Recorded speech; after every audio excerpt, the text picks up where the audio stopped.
क्यों करते हैं? क्योंकि हिंदुस्तान में इन दोनों की कमी से बहुत सारे दिक्कत और परेशानी लोगों में देखने को मिलती है। तो आई थिंक अब आपको चीजें क्लियर हुई होंगी। तो अब अगर कोई आपसे पूछे कि फूड फोर्टिफिकेशन क्या है, तो फूड फोर्टिफिकेशन में एक चीज भी ऐड कर सकते हैं, जैसे मैं अभी आपको समझाता हूं आगे, या एक से ज्यादा एलिमेंट भी ऐड कर सकते हैं। जैसे कि राइस में हम सिर्फ विटामिन ए भी ऐड कर सकते हैं, लेकिन कई बार राइस के साथ में विटामिन ए के साथ ऐड करने के साथ में उसमें आयरन भी ऐड कर सकते हैं, हो सकता है विटामिन डी भी ऐड कर दें। तो कोई जरूरी नहीं है कि फूड फोर्टिफिकेशन में जो फूड होता है उसमें सिर्फ एक ही स्टफ या एक ही न्यूट्रिटिव एलिमेंट ऐड करें। एक भी कर सकते हैं, एक से ज्यादा भी कर सकते हैं।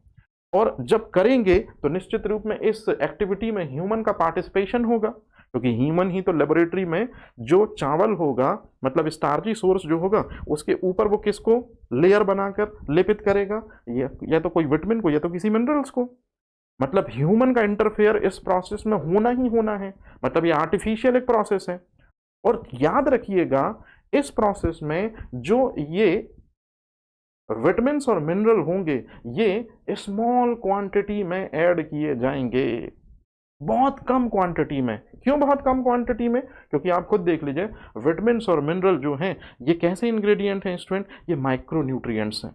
हमारे बॉडी को इनकी बहुत कम मात्रा चाहिए है, और वही बहुत कम मात्रा तो आज इंडियन जो लोग हैं उनको मिल ही नहीं पा रही है। तो इस प्रोसेस में हमको लिटिल बिट क्वांटिटी ऐड करना है, ठीक है?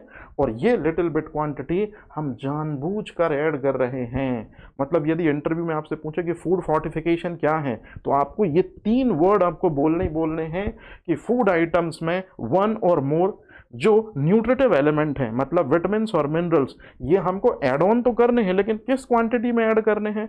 स्मॉल क्वांटिटी में। और ये करने ही करने हैं। क्यों ऐड करने हैं? ये जानबूझकर ऐड करने हैं, जिसको अपन बोलते हैं स्टूडेंट डेलिबरेट। तो डेलिबरेट एडिशन होगा न्यूट्रिएंट्स का फूड आइटम्स में। तो इस प्रोसेस को हम क्या कहेंगे? Food fortification. अब इसी चीज को मैं एक एग्जांपल के जरिए समझाता हूं स्टूडेंट। कैसे? ध्यान से समझिएगा। कहानी ये है, जैसे आप लोगों को ये चीज बहुत अच्छे से पता होगी कि ये कॉर्न है। कॉर्न जो है, याद रखिएगा, इसका साइंटिफिक नेम है जिया मेज। जो मक्का है जिसको हम कॉर्न कहते हैं, उसका वैज्ञानिक नाम क्या है स्टूडेंट? जिया मेज। और मक्का जो होता है इसमें स्टार्च कंटेंट जो है वो हैवी होता है। मतलब कौन सा? कार्बोहाइड्रेट। और कार्बोहाइड्रेट में पॉलीसैकेराइड जो है ये स्टार्च पाया जाता है मक्के में, ये आपने पढ़ा होगा। ये जो चीज लिख रहा हूं ये इंपॉर्टेंट क्वेश्चन है। मक्के में एक प्रोटीन पाई जाती है स्टूडेंट, और उस प्रोटीन का नाम है जिन। ये आपसे पूछा गया क्वेश्चन है कि मक्के में कौन सी प्रोटीन पाई जाती है स्टूडेंट? जिन प्रोटीन पाई जाती है। तो आपको ऑलरेडी पता है कि मक्के में कौन सा कार्बोहाइड्रेट है, या मक्के में ज्यादा मात्रा में कौन है। जैसे मक्के में लगभग लगभग हम मान सकते हैं कि 70 to 75% है स्टार्च। इतना क्लियर है? अच्छा, अब ध्यान से सुनिए हम कर क्या रहे हैं। मैं यहां लिख देता हूं स्टूडेंट, है ना, ब्रैकेट में लिख देता हूं। हमने क्या किया? स्टार्च ची सोर्स, मतलब हमने मक्का लिया, मतलब कॉर्न लिया। और यदि कोई व्यक्ति सिर्फ मक्का मक्का मक्का खा रहा है तो उसके अंदर सिर्फ स्टार्च जा रहा है, ग्लूकोज जा रहा है। अब हम क्या कर रहे हैं? इसी मेज में, इसी मक्के में हम क्या कर रहे हैं? ध्यान से सुनिएगा, हम ऐड कर रहे हैं, या तो आयरन ऐड कर दें। आयरन एक मिनरल है, ये आपको पता है। और आयरन के ऐड करने से जो जिनके शरीर में एनीमिया की कमी होती है, एनीमिया की कमी वाले लोगों में आयरन कम होता है। तो हम क्या कर सकते हैं कि स्टार्च, मतलब मक्का जो है वो स्टार्च का सोर्स है, उसके साथ में हम आयरन ऐड करते हैं। तो ऐसे फूड को, जिस फूड में हमने क्या ऐड कर दिया है? माइक्रो न्यूट्रिएंट्स, आयरन ऐड कर दिया है। अब इसको हम किसको दे सकते हैं? एनीमिक पेशेंट को दे सकते हैं। इसी तरह से यदि इसी चीज में हम मक्के के साथ में दूसरा इंग्रेडिएंट है फॉलिक एसिड, यदि इसको ऐड कर दें, और फिर ऐसे मक्के को जिसमें आयरन भी मिला है और फॉलिक एसिड भी मिला है। अब इन यहां पर देखिए स्टूडेंट, ध्यान से समझिएगा, मक्के में यदि आप आयरन मिलाते हैं तो ये हो जाता है फोर्टिफाइड फूड। लेकिन यदि आप मक्के में आयरन के साथ फॉलिक एसिड मिलाते हैं, मतलब कौन से नंबर का इंग्रेडिएंट मिलाया आपने? पहला मिलाया आपने आयरन, लेकिन दूसरा जो माइक्रो न्यूट्रिएंट्स वो क्या मिला दिया? Folic acid. इसको कहते हैं डबल फोर्टिफाइड फूड। यदि ये एक सिंगल है, ये एक चीज है, तो इसको कहेंगे स्टूडेंट फोर्टिफाइड फूड। मतलब फोर्टिफाइड फूड का सीधा सीधा मतलब है कि जो मेन फूड होता है, मतलब जो मुख्य भोजन होता है, जो मेन फूड होता है, मेन फूड कौन कौन से हो सकते हैं स्टूडेंट? कार्बोहाइड्रेट, प्रोटीन और फैट, ये मेन फूड हो सकते हैं। यदि इनके साथ में आपने क्या कर दिया, माइक्रोन्यूट्रिएंट्स मिलाए, माइक्रोन्यूट्रिएंट्स विटामिन और मिनरल, तो यहां पर सिर्फ एक अगर हमने मिलाया तो ये फोर्टिफाइड फूड हो गया। यदि दो मिला दिए तो ये डबल फोर्टिफाइड फूड हो गया। तो ये चीज आपको ध्यान रखनी है स्टूडेंट, कि एक सिंगल है तो फोर्टिफाइड फूड, और अगर हमने इन दोनों को अगर एक साथ ले रहे हैं तो फिर ये क्या हो जाएगा, तो ये हो जाएगा डबल फोर्टिफाइड फूड। अब आप खुद समझ लीजिए, यदि कोई ऐसी गर्भवती महिला है जिसके शरीर में खून की कमी है, या किसी महिला के बॉडी में खून की कमी है, तो हम इसको मक्का, ऐसा मक्का जिसमें आयरन मिक्स हो, वो दे सकते हैं। लेकिन यदि कोई गर्भवती महिला है, तो गर्भवती महिला के शरीर के अंदर या गर्भ में, फीटस में जो बच्चा पल रहा है, उसको एनीमिया ना हो, और जो बच्चा है उसका सही तरीके से विकास हो, इसके लिए फॉलिक एसिड मिलाया जाता है। मतलब जो प्रेग्नेंट वोमेन होते हैं उनके डाइट में हम मेज के साथ में आयरन और फॉलिक एसिड वाला कंटेंट भी दे सकते हैं। ये है स्टूडेंट कहानी। तो अब आप इमेज में देख लीजिए, ये कॉर्न है, कॉर्न में सिर्फ ज्यादा मात्रा में क्या है, स्टार्च है। अगर हम कुछ विटामिन और कुछ मिनरल्स को ऐड कर दें, जैसे कि आप देख रहे होंगे, तो ये पाउडर आपको दिख रहा होगा मक्का, इसमें कुछ विटामिन और मिनरल्स ऐड हो रहे हैं। तो यदि एक विटामिन या एक मिनरल ऐड हुआ तो इसको कहते हैं हम फोर्टिफाइड फूड, और एक से ज्यादा ऐड हुआ तो फिर बोलते हैं डबल फोर्टिफाइड फूड। और इस तरह से इस प्रोसेस में देखिए डबल फोर्टिफाइड फूड, और डबल फोर्टिफाइड फूड जब भी मार्केट में आएगा तो F+ लोगो के नाम से आएगा, जो फसाए ने दिया था। कब बना था फसाए? 2011 में बना था फसाए। क्लियर है ये चीज? ये है स्टूडेंट कहानी। तो आप हमेशा याद रखेंगे कि फोर्टिफाइड फूड या फोर्टिफिकेशन प्रोसेस में एक या एक से ज्यादा न्यूट्रिएंट्स को हम लिटिल बिट क्वांटिटी में, स्मॉल क्वांटिटी में जानबूझकर ऐड ऑन करते हैं, ताकि हमको ज्यादा न्यूट्रिशनल बेनिफिट मिल सके, पोषण संबंधी हमको ज्यादा से ज्यादा आयाम मिल सके। तो वर्तमान समय में फूड फोर्टिफिकेशंस का दायरा बहुत बढ़ गया है स्टूडेंट, बहुत ही ज्यादा बढ़ गया है। कैसे बढ़ गया है, अब मैं आपको यहाँ कुछ एग्जाम्पल देके बताता हूँ, तो आपकी चीजें एकदम क्लियर हो जाएंगी। सबसे पहले मैं आपको ये चीज बताता हूँ स्टूडेंट, ये जो चीज है ना, ये क्या करते हैं स्टूडेंट, आपने अक्सर करके सुना होगा NaCl। NaCl का मतलब होता है नमक, नमक को ही कहते हैं रॉक सॉल्ट, ये तो आपने पढ़ा होगा, नमक को रॉक सॉल्ट कहते हैं, है ना। तो जब कोई व्यक्ति नमक खाता है तो उसके बॉडी के अंदर Na+ जाता है और Cl- जाता है। लेकिन हम क्या करें कि नमक के साथ में यदि हम सोडियम आयोडाइड या पोटेशियम आयोडाइड मिला दें, NaCl के साथ में ये चीज हम मिला दें, सोडियम आयोडाइड और पोटेशियम आयोडाइड, और सोडियम आयोडाइड और पोटेशियम आयोडाइड ये हमको मिलेगा लैमिनेरिया एल्गी में, और जो भी लैमिनेरिया है वो ब्राउन एल्गी है, लैमिनेरिया भूरी शैवाल में।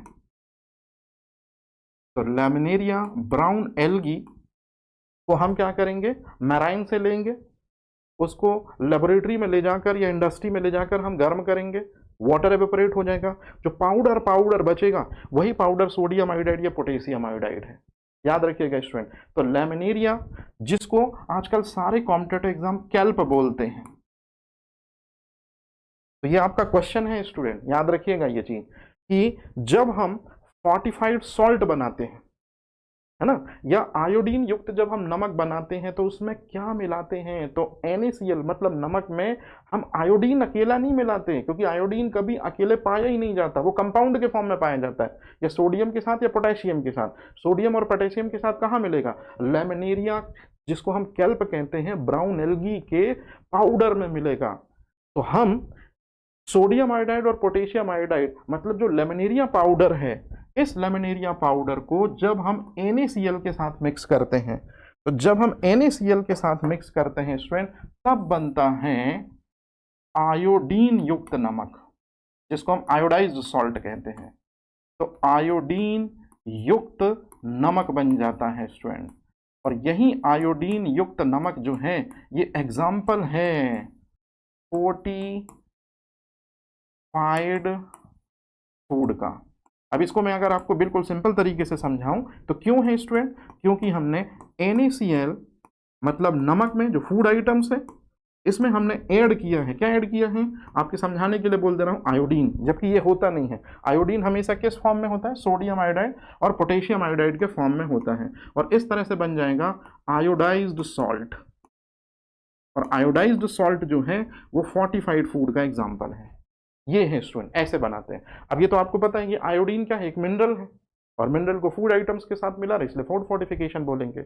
अब और सुनिए, अगर हम NaCl मतलब नमक में आयोडीन, ये तो आपको समझ में आ गया होगा कि आयोडीन कभी नहीं मिलाते स्टूडेंट, या तो सोडियम आयोडाइड मिलाते हैं या तो पोटेशियम आयोडाइड मिलाते हैं, और इसी के साथ में यदि हम एक दूसरा मिनरल मिला देते हैं आयरन, तो अब ये डबल फोर्टिफाइड सॉल्ट हो गया।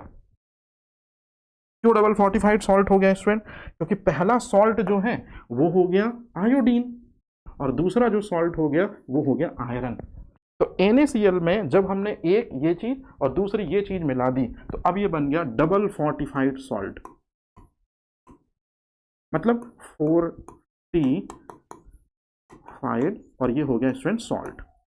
मतलब कुल मिला के आपको एक चीज तो कंफर्म हो गई है और मुझे समझ में आ गया है, वो चीज ये है कि आप ये चीज समझ गए हैं कि जब किसी फूड आइटम्स में, जब किसी खाने की चीज में हम यदि कोई एक मिनरल मिला देते हैं या कोई एक विटामिन मिला देते हैं तो इस प्रोसेस को ही फूड फोर्टिफिकेशन कहते हैं। लेकिन आपको रियलिटी समझ में आ रही होगी, थोड़ा ध्यान रखिएगा।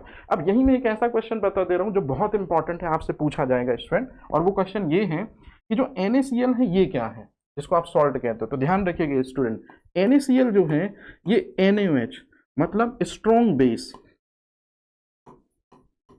स्ट्रॉन्ग बेस, अभी कभी बाद में बताऊंगा स्ट्रॉन्ग बेस क्या कहलाता है, और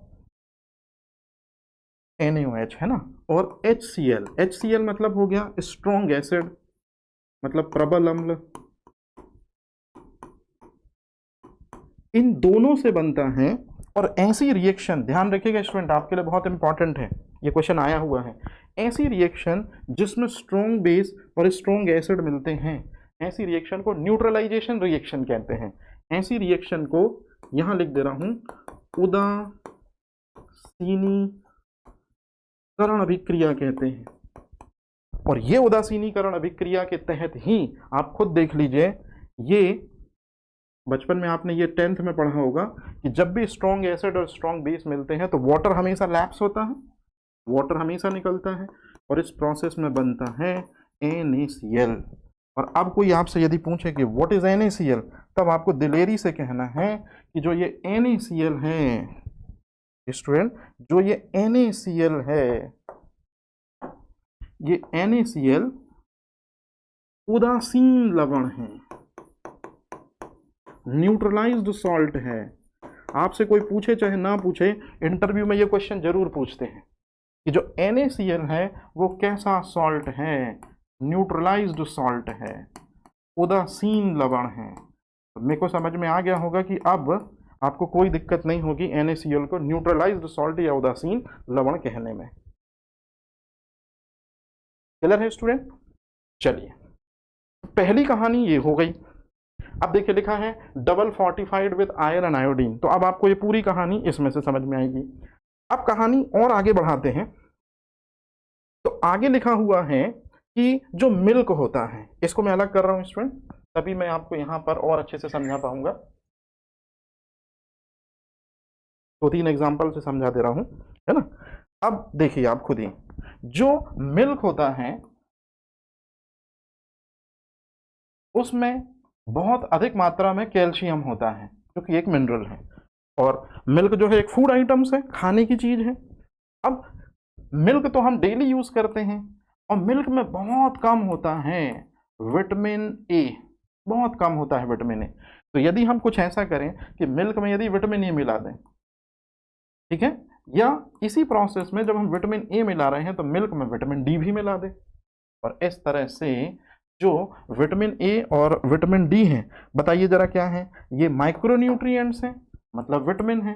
तो जब भी फूड आइटम्स में माइक्रो न्यूट्रिएंट्स ऐड ऑन किए जाते हैं स्मॉल क्वांटिटी में जानबूझकर, तो इस फूड को जो बनता है, मतलब ऐसा मिल्क बनेगा जिसमें विटामिन ए और डी दोनों हो, मतलब विटामिन कंटेनिंग मिल्क होगा, ये विटामिन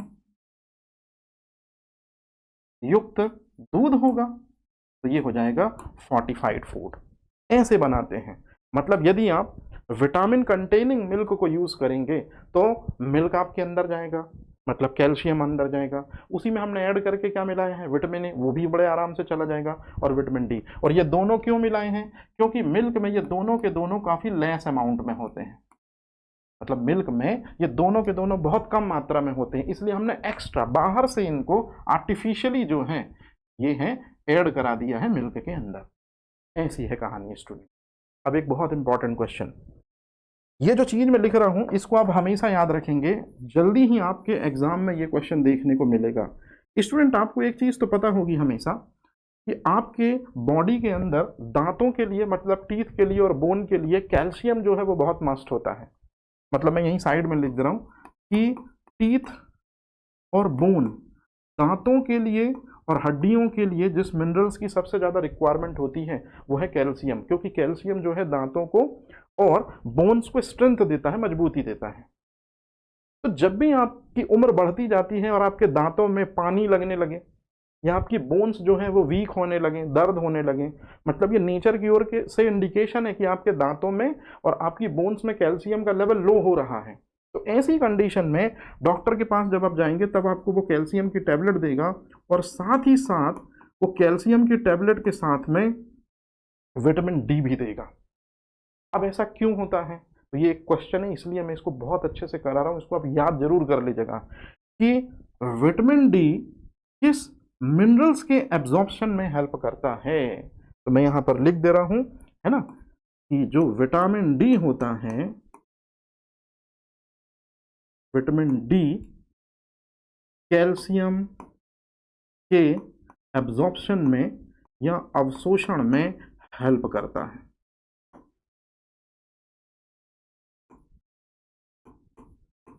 ये चीज बिल्कुल इसी के जैसे एक चीज और आप सीख लीजिए, अब यहां तक आप पहुंचे हैं तो, क्योंकि ये क्वेश्चन मैंने बीपीएससी में देखे थे, है ना, मतलब बीपीएससी ने जो एफएसओ का एग्जाम लिया था उसमें ये क्वेश्चन था स्टूडेंट। कौन सा क्वेश्चन था, यदि किसी के बॉडी में आयरन की कमी हो जाए तो वह एनीमिक पर्सन होता है, तो जब भी एनीमिक पर्सन डॉक्टर के साथ जाएगा तो आयरन कंटेनिंग टैबलेट दी जाएगी। उन आयरन कंटेनिंग टैबलेट में अपने आप एक चीज ऐड होगी, उसे कहते हैं विटामिन सी, और ये बिल्कुल ऊपर वाले के जैसा है। जैसे विटामिन डी कैल्शियम के एब्जॉर्प्शन को इजी बनाता है, उसी तरह से विटामिन सी जो है वो आयरन के एब्जॉर्प्शन को, आयरन के अवशोषण को आसान बनाता है। तो ये दो रिलेशन आप सीख लीजिए हमेशा। विटामिन सी हमेशा आप यूज करेंगे आयरन के साथ में, और विटामिन डी हमेशा आप यूज करेंगे कैल्शियम के साथ में। तो आपसे ये क्वेश्चन पूछते ही पूछते हैं कि कौन सा मिनरल है जिसकी किसी विटामिन से स्ट्रॉन्ग बॉन्डिंग है, कौन सा मिनरल है जिसकी किसी विटामिन से स्ट्रॉन्ग बॉन्डिंग है। तो आपको ये दोनों ब्रैकेट वाली चीजें जो है वो बोलनी है स्टूडेंट। स्पेशली शर्मा सर का बोर्ड होगा तो वे चाहते ही चाहते हैं कि आप ये चीज बोलें। वो आपसे पूछते हैं कि यदि कोई पर्सन एनीमिक है तो वो आयरन को अपने बॉडी में इंक्रीज करने के लिए टैबलेट खाएगा, साथ में वो क्या खा ले जिससे कि जल्दी एनीमिक पर्सन जो है डिसीज फ्री हो जाए। सो आंसर है विटामिन सी की टैबलेट, जो आपने कोरोना के टाइम पे बहुत खाई है, लिमसी, है ना। तो जिस तरह से विटामिन डी कैल्शियम के अवशोषण को आसान बनाता है, उसी तरह से विटामिन सी आयरन के एब्जॉर्प्शन को इजियर बनाता है, आयरन के अवशोषण को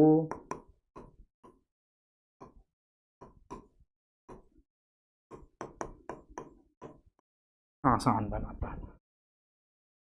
क्लियर है स्टूडेंट यहां तक? कोई कंफ्यूजन तो नहीं है? चलिए चलते हैं आगे। तो अब लगभग चीजें आपको समझ में आई होंगी। अब मैं थोड़ा इंपॉर्टेंट तरीके से आपको जो चीजें यहां लिखी हैं और क्लियर करा देता हूं। जैसे स्टूडेंट वीट हो गया, ये देखिए ये इमेज दिख रही होगी, वीट, वीट का मतलब हो गया आटा।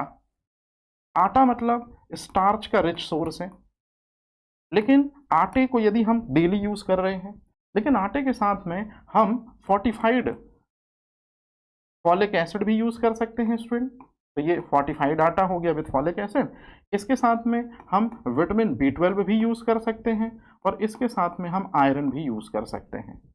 मतलब जो मिनरल्स हैं और विटामिन हैं वो मेन इंग्रेडिएंट के साथ यूज किए जा सकते हैं। मतलब ऐसा आटा भी मार्केट में अवेलेबल है जो कि फॉलिक एसिड और विटामिन B12 कंटेनिंग है और साथ में आयरन भी है। तो ऐसा यदि आप खाएंगे, क्या खाएंगे स्टूडेंट? आटा जिसमें आयरन मिला हुआ है तो आपको एनीमिया नहीं होगा। ऐसा आटा आप खाएंगे जिसमें विटामिन B12 है तो परनीसियस एनीमिया नहीं होगा, कभी भी घातक रक्ताल्पता नहीं होगी। और ऐसा आटा यदि आप खाते जिसमें फॉलिक एसिड मिला हो तो आपका हेयर ग्रोथ बहुत अच्छा होगा स्टूडेंट, हेयर ग्रोथ बहुत अच्छा होगा और साथ ही साथ एनीमिया की जो प्रॉब्लम है वो भी नहीं होगी। ये है कहानी, याद रहेगा। और स्पेशली फॉलिक एसिड मतलब विटामिन B9 की कमी से जो एनीमिया होता है उसे कहते हैं मेगालोब्लास्टिक एनीमिया।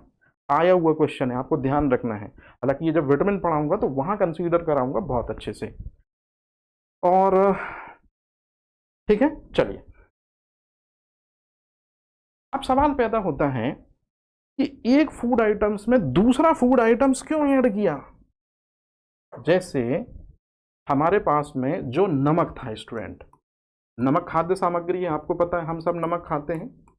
तो जो नमक है मतलब NaCl है, इसमें ये सोडियम आयोडाइड और पोटेशियम आयोडाइड मतलब कुल मिला के आयोडीन जो है ना, ये हमने क्या किया है, ये ऐड किया है।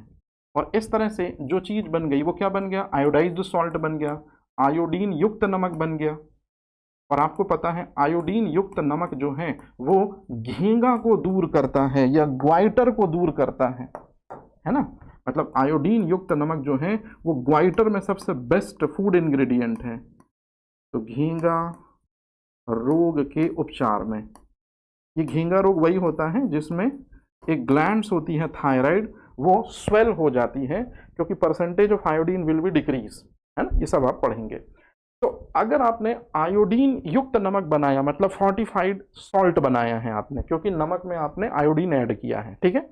तो ऐसा करने से क्या हुआ, तो गवर्नमेंट ने ऐसा करने का पहली दलील जो दी वो ये दिया कि इससे यदि आप नॉर्मल सॉल्ट में ये आयोडीन मिक्स कर देते हैं तो इससे सबसे पहली चीज न्यूट्रिशनल लेवल जो है, जो न्यूट्रिशन की जो क्वालिटी है वो इंक्रीज हो गई स्टूडेंट, पोषण एक्स्ट्रा ऐड हो गया। और तो सबसे पहला न्यूट्रिशन की जो क्वालिटी है वो इंक्रीज हुई। और इसकी कमी से देखिए कौन सा रोग जो है वो बहुत आसानी से आप ट्रीट, यदि आप सिर्फ NaCl खाएंगे तो घेंगा नहीं दूर हो पाएगा। लेकिन अगर आप आयोडाइज्ड सॉल्ट जो कि फोर्टिफाइड फूड का एग्जाम्पल है, फोर्टिफाइड फूड का एग्जाम्पल है, यदि आप इसको खाते हैं तो कौन सी रोग से सुरक्षा मिल गई आपको, मतलब बहुत सारी जो न्यूट्रिशियस जो लैक थी जिस वजह से आपको डिसीज था उनसे आपको छुटकारा मिल गया। अब क्लियर हो गई। दूसरी चीज, हमारी जनसंख्या में 50% महिलाएं जब गर्भावस्था धारण करती हैं तब वो एनीमिया से ग्रसित होती हैं। इसलिए आपने देखा होगा कि जब भी डॉक्टर्स प्रेगनेंसी कंफर्म करते हैं 3rd मंथ में तो वो हमेशा महिलाओं को एक आयरन की गोली 6 महीने खाने के लिए बोल देते हैं। और कुछ महिलाएं ऐसी होती हैं जिनकी बॉडी में कैल्शियम की कमी हो जाती है तो कैल्शियम की टैबलेट शुरू करा देते हैं। तो हमारे यहाँ पर एक बहुत बड़ा जो मास है जनसंख्या का या पॉपुलेशन का, उसमें कोई ना कोई विटामिन की डेफिशिएंसी की वजह से कोई ना कोई परेशानी है लोगों में, या किसी मिनरल्स की कमी की वजह से कोई ना कोई परेशानी है। जैसे एनीमिया की परेशानी आयरन की वजह से है ना। और दांतों में और हड्डियों की जो फ्रैक्चरिंग है या उनका जो स्ट्रेंथ है वो घट रहा है, वो कैल्शियम की लैक की वजह से है। तो कहीं ना कहीं हमारी जनसंख्या में विटामिन की कमी से और मिनरल्स की कमी से बहुत सारे रोग हैं। तो वही विटामिन्स और मिनरल्स को मेन फूड आइटम के साथ हम ऐड कर सकते हैं और फोर्टिफाइड फूड बनाकर हम जनसंख्या की जो हेल्थ पोजीशन है या हेल्थ कंडीशन है उसको बेटर कर सकते हैं। ये है कहानी। अब इसी से जुड़ा एक वाकया है जो मैं आपको आगे पढ़ाऊंगा, लेकिन अभी आपको मैं जो बोल रहा हूं उसको आप ध्यान से सुनेगा। जैसे आपको ये तो पता है बहुत अच्छे से कि हिंदुस्तान को आज़ादी मिली 47 में, 50 में हम गणतंत्र हुए, रिपब्लिक हुए, 51 में लोकसभा के इलेक्शन हुआ, रिजल्ट आते आते 52 हो गया। और पंडित जी मतलब पंडित नेहरू, पंडित जवाहरलाल नेहरू भारत के फर्स्ट PM बनते हैं 52 से, ये आपको पता है। उस समय हिंदुस्तान में बहुत सारी क्या थी, पॉपुलेशन बड़े तेजी से बढ़ रही थी, और एक समस्या लोगों को बहुत कॉमन हो रही थी क्योंकि लोग सिर्फ और सिर्फ NaCl खा रहे थे, और NaCl में चूंकि आयोडीन नहीं होता तो आयोडीन की कमी से हमारे बॉडी में होता है ग्वाइटर, मतलब ये जो थायराइड ग्लैंड होती है ना, ये स्वेल हो जाती है, फूला फूला सा गला लगता है। तो याद रखिएगा स्टूडेंट कि आयोडीन की कमी से पंडित नेहरू ने जब कमान संभाली तो उन्होंने देखा कि हिंदुस्तान में बहुत सारे लोगों का जो गला है वो स्वेल हो रहा है, और ये चीज क्या थी, दरअसल आयोडीन की कमी से। तो आयोडीन की कमी से जब घेंगा कंफर्म हो गया तो फिर एक प्रोग्राम चला स्टूडेंट जिसको आपको याद रखना है, NGCP, English medium student national goitre control programme, Hindi medium student राष्ट्रीय घेंगा नियंत्रण कार्यक्रम, और घेंगा को गलगंड कहते हैं, मतलब गले में स्वेलिंग हो जाना, जो कि थायराइड ग्लैंड का एक्सेस जो है वो सूजन है, या एक्सेस जो है वो स्टिमुलेशन है, या एक्सेस हो जाना। तो यदि आपसे कोई क्वेश्चन पूछे कि राष्ट्रीय गलगंड मतलब घेंगा नियंत्रण कार्यक्रम, जिसको हम कहते हैं NGCP, ये कब शुरू हुआ था, 1962 में, ध्यान रखिएगा 1962 में। और यही कार्यक्रम आगे चल के इस कार्यक्रम में 1992 में, मतलब लगभग 30 साल के बाद इस कार्यक्रम में ये कंफर्म कर दिया गया कि आयोडीन की कमी से जो दिक्कत हो रही है घेंगा, तो आयोडाइज्ड सॉल्ट यूज करें लोग। तो ये है राष्ट्रीय आयोडीन अल्पता विकार नियंत्रण कार्यक्रम, जिसको इंग्लिश में कहते हैं national iodine deficiency disorder control programme. तो ये जो दो आपको कलरफुल दिख रहे होंगे स्टूडेंट कि 1962 में रेड कलर से जो दिख रहा होगा ये वाला प्रोग्राम, जिसमें ग्वाइटर का नंबर बढ़ रहा है इंडियन पर्सन में, तो ये प्रोग्राम शुरू कराया। और 1992 में 30 साल बाद जो ग्रीन कलर में दिख रहा होगा ये प्रोग्राम शुरू कराया। तो ऐसे क्वेश्चन आते हैं स्टूडेंट, इनको आपको प्रिपेयर करके बहुत अच्छे से रखना है। अब क्लियर है कहानी? चलिए अब WHO के बारे में जरा हम देख लेते हैं, या WHO के बारे में जरा समझ लेते हैं कि WHO दरअसल में वो ऑर्गेनाइजेशन है जिसने पूरे भारत के लोगों की हेल्थ की रिस्पॉन्सिबिलिटी अपने कंधों पर ले रखी है। तो जरा देखते हैं कि WHO जो इंटरनेशनल लेवल पर हेल्थ की टॉप मोस्ट ऑर्गेनाइजेशन है वो क्या कहती है फूड फोर्टिफिकेशन के बारे में। लेकिन आप WHO के बारे में फूड फोर्टिफिकेशन आप बाद में पढ़ना, क्योंकि वो आपको इजीली समझ में आ जाएगा।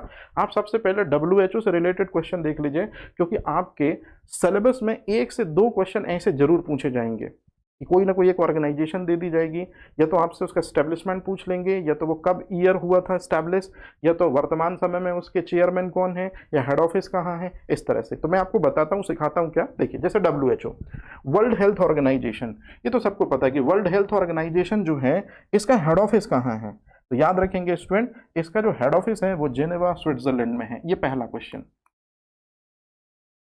जो बायो साइंस के स्टूडेंट हैं ध्यान रखिएगा, इस तरह के क्वेश्चन आएंगे आपको, तो फिर आपकी मदद साइंस बैकग्राउंड नहीं करेगा, फिर आपकी मदद करंट अफेयर्स और इसी तरह के लेक्चर्स करेंगे जिन्होंने पेपर का स्पेक्ट्रम देखा है कि पेपर किस तरह से डिवाइड होकर आपके सामने आ सकता है।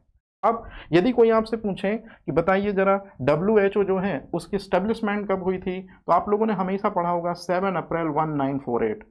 7 अप्रैल 1948 को WHO की स्टैब्लिशमेंट हुई थी, और ईच एंड एवरी ईयर हर साल हम 7 अप्रैल को मनाते हैं वर्ल्ड हेल्थ डे या विश्व स्वास्थ्य दिवस। लेकिन याद रखिएगा स्टूडेंट, ये दोनों फैक्ट के अलावा जिस दिन ये फैक्ट आएगा तो उस दिन क्वेश्चन कंपलसरी हो जाएगा, बहुत से स्टूडेंट से नहीं बनेगा, कि 7 अप्रैल 1948 को WHO इसलिए स्टैब्लिशमेंट हुई क्योंकि उससे 2 साल पहले 22 जुलाई 1946 को WHO का कॉन्स्टिट्यूशन ड्रॉ हुआ था, WHO का संविधान बना था। एक बात याद रखिएगा स्टूडेंट, जिसका संविधान होता है अपना, जिसका संविधान होता है उसकी अपनी कॉन्स्टिट्यूएंट बॉडी होती है। जैसे WHO का खुद का जो है वो बॉडी है, उसका एक स्ट्रक्चर है। तो दरअसल में WHO का जो कॉन्स्टिट्यूशन है या संविधान है वो कब बना था, ध्यान रखिएगा। और वर्तमान समय में इसके जो चेयरमैन है, महानिदेशक हैं, वो डॉक्टर टेड्रोस अधानोम है, इथोपिया से संबंध है इनका। इनसे क्वेश्चन पूछे जाएंगे आपसे, ठीक है। अब देखिए, तो यदि अब कोई आपसे पूछे कि WHO के अनुसार फूड फोर्टिफिकेशंस क्या है, तो WHO कहता है कि फूड फोर्टिफिकेशंस जो है, जैसे कि आटा, आटा जो है वो एक खाद्य पदार्थ है, फूड आइटम्स है। ये तो आपको पता चल गया कि आटा जो है वो एक फूड आइटम्स है, खाद्य पदार्थ है। आटे में सिर्फ और सिर्फ स्टूडेंट स्टार्च है, लेकिन आटे में आयरन नहीं है, आटे में जो है वो आयोडीन नहीं है, आटे में विटामिन की कमी है। मतलब कुल मिला के अगर हम बात करें तो जो आटा है मतलब फ्लार जो है उसमें जो माइक्रो न्यूट्रिएंट्स हैं, विटामिन और मिनरल, उनकी लैक है और बहुत सारी लैक है, पोषक तत्वों की कमी है ना। तो हम क्या कर सकते हैं कि उसी खाद्य पदार्थ में मतलब आटे में या फ्लार में हम extra additional nutritive element add कर सकते हैं। भाई फूड फोर्टिफिकेशन में क्या कर रहे हैं, आटे में पहले आयरन मिला दे रहे हैं, फिर उसके बाद हमको संतोष नहीं हो रहा है तो फिर हम उसमें जो है आयरन के बाद आयोडीन मिला दे रहे हैं, फिर उसके बाद में विटामिन B12 मिला दे रहे हैं। मतलब एक फूड आइटम्स में एक ही सोर्स है स्टूडेंट, एक ही न्यूट्रिटिव वैल्यू है, लेकिन हम चाहें तो एक ही सोर्स में मल्टीपल एलिमेंट्स को मिलाकर, लेकिन वो मल्टीपल एलिमेंट विटामिन या मिनरल हैं, उनको हम बहुत ज़्यादा जितना भी हो सकता है रेस्पेक्टेबल वो हम मिला सकते हैं। ये है WHO के नज़र में। हम इसी चीज़ की तारीफ जो है वो फूड एंड एग्रीकल्चर ऑर्गेनाइजेशन भी कर रही है, और इसी चीज़ की जो तारीफ है वो यूनेस्को भी कर रहा है। मतलब फूड फोर्टिफिकेशन जो WHO का एक हेल्थ को सुधारने के लिए वेंचर था, उसकी तारीफ FAO ने भी करी और यूनेस्को ने भी करी। और आपको पता है कि यूनेस्को भी बच्चों के हेल्थ से, उनके मेंटल डेवलपमेंट से, फिजिकल डेवलपमेंट से रिलेटेड एक ऑर्गेनाइजेशन है, और फूड एंड एग्रीकल्चर ऑर्गेनाइजेशन भी फूड को बेहतर करने के लिए रात दिन काम करता है। तो ये दोनों ऑर्गेनाइजेशन ने भी फूड फोर्टिफिकेशन की तारीफ की कि WHO ने इस वेंचर को आगे बढ़ाया, इसके लिए WHO जो है वो सच में एक सम्मान का पात्र है। तो चलिए जरा FAO के बारे में भी देख लेते हैं और यूनेस्को के बारे में भी देख लेते हैं कि क्या क्वेश्चन बनेंगे। FAO जो है, AO है, इसकी स्टेब्लिशमेंट हुई है रोम इटली में स्टूडेंट, मोस्ट इंपॉर्टेंट चीज। और हमेशा याद रखिएगा यूनाइटेड नेशन की एक इंपॉर्टेंट एजेंसी है FAO, यूनाइटेड नेशन के अंडर फंक्शन परफॉर्म करती है। लेकिन जब आप यूनाइटेड नेशन को गूगल में सर्च करेंगे, उसकी स्टेब्लिशमेंट डेट को और FAO की डेट को सर्च करेंगे, तो आप पाएंगे कि यूनाइटेड नेशन से 8 दिन पहले बन चुका था FAO। यूनाइटेड नेशन से पहले। यूनाइटेड नेशन कब बना है स्टूडेंट? यूनाइटेड नेशन बना है 24 अक्टूबर को, और FAO कब बन गया है? 8 दिन पहले बन गया है, मतलब 16 अक्टूबर को। और वो भी कब? 1945 में। और हर साल 16 अक्टूबर को वर्ल्ड फूड डे मनाते हैं इसी वजह से हम। तो मैं यहाँ पर कलर जो है वो चेंज करके लिख दे रहा हूँ स्टूडेंट कि 16 अक्टूबर जो है इसको हम विश्व खाद्य दिवस मनाते हैं। ऐसे क्वेश्चन आपसे पूछे जाएंगे, थोड़ा तैयार रहिएगा इनके लिए। और यदि मैं आपसे पूछ लूं कि सबसे पहले वर्ल्ड फूड डे जो है ये मनाना कब से शुरू किया? 1987 से। और 1987 से वर्ल्ड फूड डे के दिन हमने सम्मान भी देना शुरू किया, और सबसे पहले 1987 में वर्ल्ड फूड डे प्राप्त करने वाला जो पर्सन है उनका नाम है MS स्वामीनाथन। कभी न कभी आपने नाम सुना होगा, MS स्वामीनाथन, जिनको फादर ऑफ ग्रीन रेवोल्यूशन कहते हैं, जिनकी 2023 में डेथ हो गई थी। तो इनको थोड़ा सा याद रखिएगा, ये क्वेश्चन आपसे करंट में पूछा जाएगा कि हरित क्रांति का जो जनक था MS स्वामीनाथन, तमिलनाडु से इनका रिलेशन है, तमिलनाडु में बर्थ हुआ, तमिलनाडु में डेथ हुई है। उन्हीं ने सबसे पहले विश्व खाद्य पुरस्कार प्राप्त किया था, जो वर्ल्ड फूड डे के दिन 16 अक्टूबर को, जिस दिन एनिवर्सरी है FAO की, उस दिन उनको यह अवार्ड मिला था। और कब से यह अवार्ड देना शुरू हुआ है? 1987 से। वर्तमान समय में इसके जो महानिदेशक हैं वो है क्यू डोंग्यू, और ये 2019 से है। ठीक है। इसी तरह से जो यूनेस्को है, यूनेस्को का हेड ऑफिस है पेरिस, फ्रांस। यूनेस्को का हेड ऑफिस कहां पर है स्टूडेंट? पेरिस, फ्रांस में है। यूनेस्को की स्टेब्लिशमेंट कब हुई थी? तो यूनेस्को की स्टेब्लिशमेंट हुई थी 16 नवंबर 1945 को। अच्छे से देख लीजिए।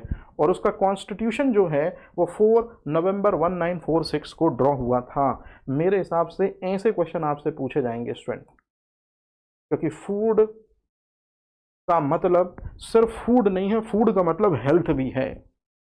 सस्टेनेबल डेवलपमेंट के गोल में जो है वो फूड को बहुत इंपॉर्टेंट दी गई है। हंगर सेकंड नंबर पर आता है, आगे मैं बताऊंगा इसको। और न्यूट्रिशियस भी बहुत इंपॉर्टेंट रोल प्ले करता है। अब आप देखिए एफएओ ने और यूनेस्को ने क्या कहा है फूड फोर्टिफिकेशंस के लिए कि आम जनता के लिए न्यूट्रिशनल रेवोल्यूशन लेकर आया है फूड फोर्टिफिकेशन, क्योंकि फूड फोर्टिफिकेशन प्रोसेस में हम एक्स्ट्रा एडिशन करते हैं।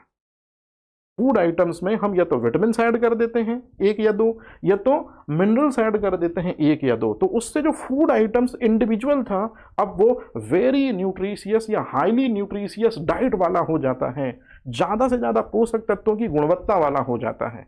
और इसी की तारीफ कर रहे हैं खाद्य एवं कृषि संगठन मतलब एफएओ और यूनेस्को।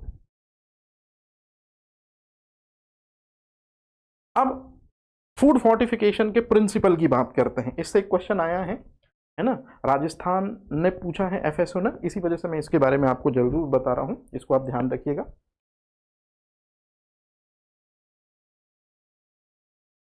इसमें एक समझा देता हूं स्टूडेंट कि फूड फोर्टिफिकेशंस क्या है, इसके बाद में चीजें आपको ऑलरेडी क्लियर हो जाएंगी। कि सबसे पहले फूड फोर्टिफिकेशन का पहला प्रिंसिपल है कि हमारे हिंदुस्तान में ज्यादातर जो महिलाएं हैं वो आयरन की उनमें लैक है। मतलब हिंदुस्तान में ज़्यादातर जो महिलाएं 50% जो महिलाएं हैं वो एनीमिया रोग से ग्रसित हैं। और एनीमिया रोग से ग्रसित हैं का मतलब है कि महिलाओं में आयरन की डेफिशिएंसी है। बहुत सारे जो बच्चे होते हैं उनमें कैल्शियम की कमी है, और कैल्शियम की कमी होने की वजह से बोन और टीथ जो है उनका सही तरीके से डेवलपमेंट नहीं हो पाता है। तो बहुत सारे बच्चों में ये है। अब बहुत सारे जो वयस्क हैं वो काम के चक्कर में कार्बोहाइड्रेट प्रोटीन फैट तो ले लेते हैं, लेकिन वो विटामिन्स और मिनरल ताजे फल और सब्जियां नहीं ले पाते हैं।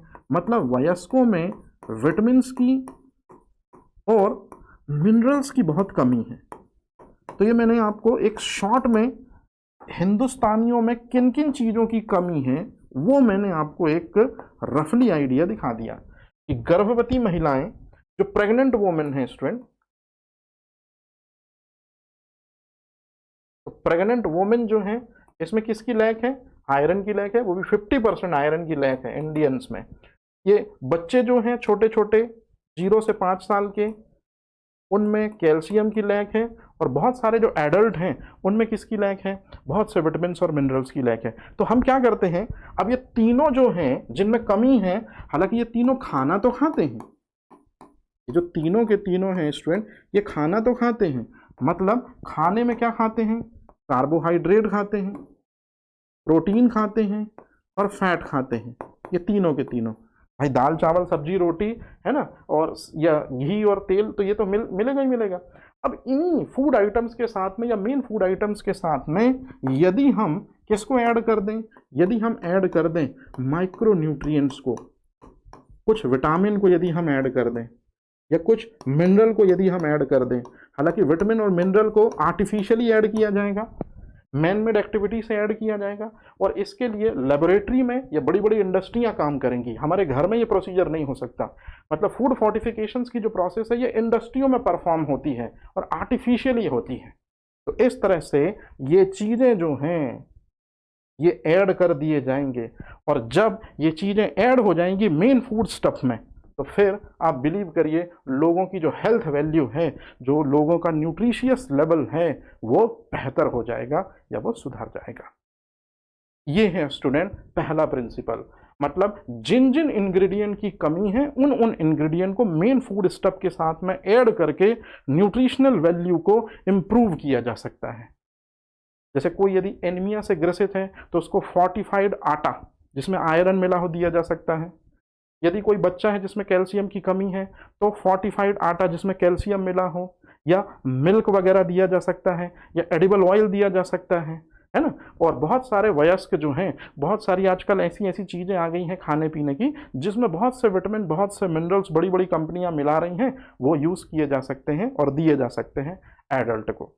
तो इस तरह से न्यूट्रिशनल रेवोल्यूशन लाई जा सकती है, पोषण क्रांति लाई जा सकती है। तो इसी वजह से आजकल मार्केट में सिर्फ आटा नहीं मिल रहा है, फोर्टिफाइड आटा मिल रहा है, तेल नहीं मिल रहा है, एडिबल ऑयल नहीं मिल रहा, फोर्टिफाइड ऑयल मिल रहा है, मिल्क नहीं मिल रहा, फोर्टिफाइड मिल्क मिल रहा है। मतलब जब भी आप फोर्टिफाइड वर्ड देखें मतलब extra addition of micronutrients, vitamin और मिनरल्स, या विटामिन्स एंड मिनरल्स। लेकिन स्मॉल क्वांटिटी में और जानबूझकर। क्लियर है स्टूडेंट? तो आज का सेशन हम यहीं तक रखते हैं। कल जब हम मिलेंगे तो मैं इसके बाद आपको आगे बताऊंगा कि फूड फोर्टिफिकेशंस का सेकंड जो प्रिंसिपल है वो क्या है स्टूडेंट। तो उम्मीद करता हूं कि चैप्टर आपको क्लियर हुआ होगा, बेसिक से समझ में आया होगा कि मैं कहना क्या चाह रहा हूं, और आपको भी समझ में आया होगा इस चैप्टर की रियल वैल्यू क्या है। अब इससे संबंधित यदि आपकी कोई भी क्वेरी है, कोई भी क्यूरियोसिटी है, तो जैसा कि स्टार्टिंग में मैंने आपको बताया था कि एक नंबर है, इस नंबर पर आप बात कर सकते हैं।